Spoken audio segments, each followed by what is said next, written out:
Ya, Assalamualaikum warahmatullahi wabarakatuh. Cikgu akan sambung daripada subtopik sebelum ini, di mana sebelum ini kita berhenti pada muka surat 31 buku teks, iaitu berkaitan dengan sel haiwan dan sel dalam tumbuhan. Okey. Untuk hari ini, kita akan sambung pula dengan organisasi sel dalam manusia. Dalam organisma multisel, sel-sel yang sama jenis dan menjalankan fungsi yang sama diorganisasikan menjadi tisu. Kalau kamu masih ingat, daripada sel akan membentuk tisu, kemudian organ, kan? Okay.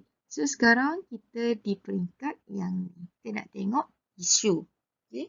Apa itu tisu? Tisu merujuk kepada sekumpulan sel yang mempunyai struktur dan fungsi yang sama dan disusun bersama untuk melaksanakan suatu fungsi yang khusus. Okay. Ia maksudnya sekumpulan sel. Kan? Banyak-banyak sel akan menghasilkan tisu. Okay. Dalam badan organisma, tisu boleh diklasifikasikan kepada 4 jenis, iaitu yang pertama, tisu epitelium, okay. Kemudian tisu otot, yang ketiga, tisu saraf, dan yang keempat adalah tisu penghubung. Okay, 4 jenis tisu. Kita tengok satu persatu. Okay, pertama, tisu epitelium. Tisu epitelium ini melapisi permukaan luar kulit dan permukaan berongga dalam badan. Contohnya apa? Salur pencernaan, salur pernafasan. Bila salur, maksudnya ia akan ada satu liang, kan, satu lubang. So, itu adalah rongga. Okay. Struktur tisu epitelium diadaptasi berdasarkan fungsinya. Misalnya, tisu epitelium pada kulit.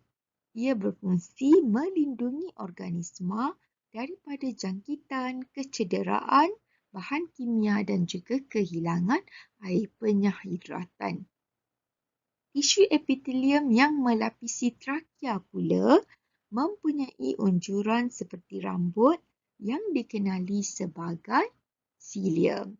Perkataan cilium ni kita pernah tengok hari tu dalam pergerakan paramecium, kan? Okay.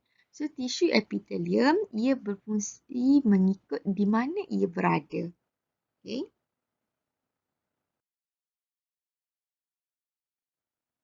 Tisu epitelium melapisi rongga mulut dan esophagus. Okay. Ini pula tisu epitelium yang melapisi permukaan peparu. Okay. Permukaan peparu ni, rongga badan dan juga salur darah.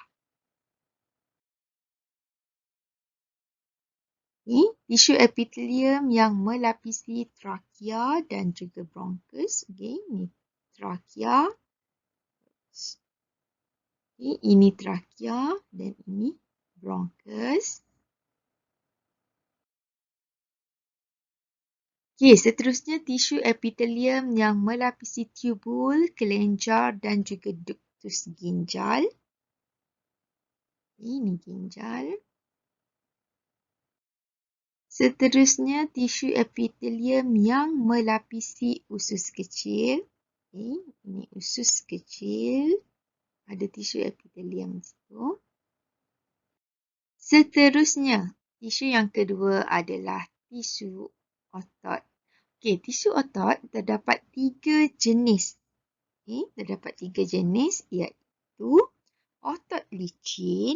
Otot licin ini ia terdapat pada salur pencernaan, salur darah, salur kencing dan salur pembiakan. Okay. Otot rangka terdapat di kaki dan tangan dan otot kardium terdapat di dinding jantung. Okay, so 3 otot adalah otot licin, otot rangka dan juga otot kardiak. Okay, tengok gambar tu, itu adalah otot licin. Okay. Kalau menunjukkan sel dia macam ni, okay, ini adalah otot licin. Okay. Pengecutan dan pengenduran otot licin inilah yang membolehkan aktiviti luar kawal seperti peristalsis berlaku di sepanjang salur pencernaan kita.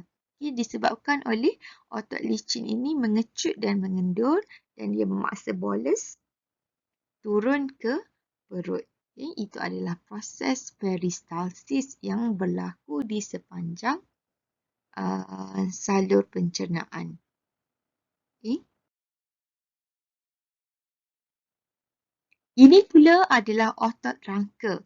Otot rangka ia terlibat dalam pergerakan terkawal. Contohnya kita nak berjalan, kita nak menulis kan. Semua tu adalah menggunakan otot rangka. So pengecutan dan pengenduran otot rangka inilah yang akan menghasilkan pergerakan pada tulang dan juga anggota badan. Contohnya apabila kita nak berjalan dari satu tempat, dari A ke B, kita nak berjalan dari A ke B. Sebenarnya yang menyebabkan kita boleh berjalan itu disebabkan oleh otot rangka kita mengecut dan mengendur. Okay. So kaki kita pun akan bergerak. So otot-otot di bahagian kaki itulah yang mengecut dan mengendur. Okey, ini pula adalah otot kardium di mana otot kardium ini yang membina dinding jantung. So, dinding jantung yang mengecut untuk mengepam darah ke seluruh badan. Okay, ini adalah gambar otot kardium. Biasanya gambar ini kamu mesti tahu kerana dalam soalan ada juga yang diberikan gambar kemudian ditanya apa fungsi otot tersebut. So, kita tahulah kalau otot licin bentuknya macam mana. Fungsinya untuk apa. Okay, ini adalah otot kardium. Okay, otot kardium ini hanya ada di jantung. Okay. Seterusnya, tisu saraf. Okay, tisu saraf terdiri daripada neuron. Okay, ataupun sel saraf. Okay, kita tahulah tisu mesti terdiri daripada sel. Nak membentuk tisu saraf, ia bermula daripada sel saraf. Nama lain bagi sel saraf adalah neuron. Okay. Setiap neuron terdiri daripada badan sel dan getian saraf yang disebut dendrit dan juga axon. Okay, nanti kita tengok dia punya struktur. Sebenarnya yang ni kamu dah belajar masa tingkatan 3. Okay. Tisu saraf mengesan rangsangan dan seterusnya mengutus maklumat dalam bentuk isyarat elektrik ataupun impuls saraf ke otot atau ke lenjar. Okay, ini yang kamu dah belajar masa tingkatan 3. Okay, tisu saraf mengkoordinasi aktiviti badan. Okay, seterusnya tisu penghubung. Tisu penghubung terdiri daripada pelbagai jenis tisu dan juga gentian. Okay. Tisu jenis ini tersebar luas di seluruh badan dan mempunyai banyak fungsi. Sebab namanya pun dah penghubung. Dia mestilah menghubung. Salah satunya adalah untuk memautkan organ. Memautkan maksudnya, memautkan maksudnya dia menyatukan organ-organ. Okay. Saling berpaut. Itu memautkan.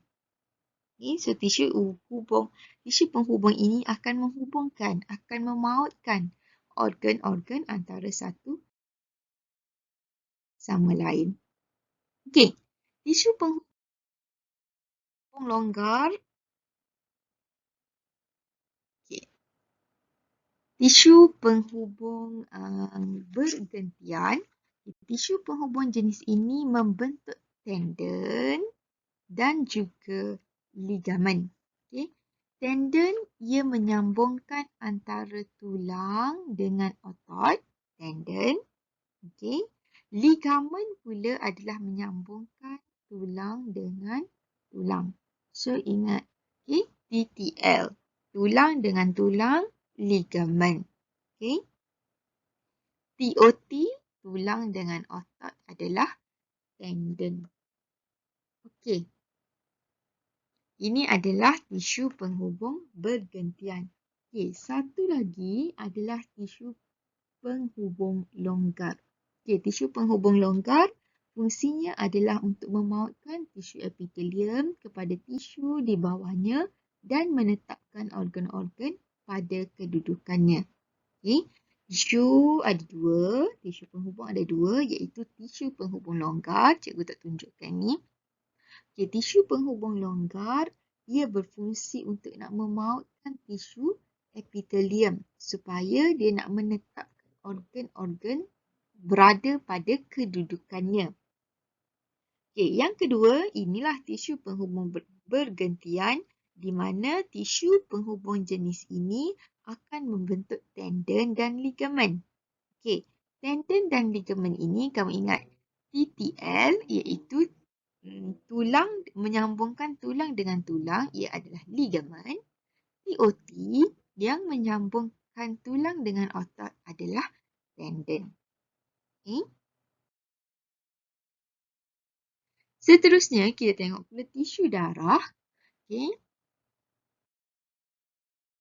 Tisu darah adalah darah di mana ia berfungsi dalam pengawal aturan, pengangkutan dan juga perlindungan. Okey, seterusnya tulang. Tulang dia membentuk rangka badan dan melindungi organ dalaman. So itu fungsi tulang. Seterusnya tisu adipus.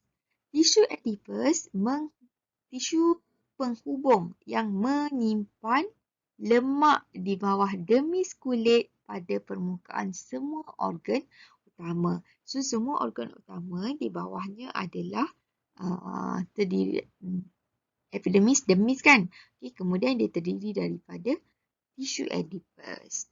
Okay. Seterusnya adalah rawan. Okay. Di mana rawan dia akan menutup hujung tulang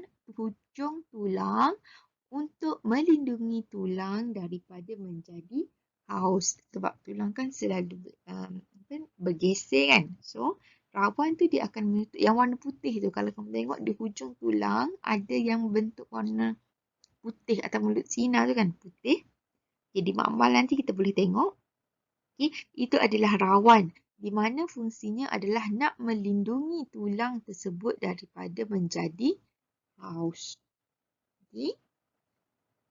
Itu adalah organisasi sel dalam manusia.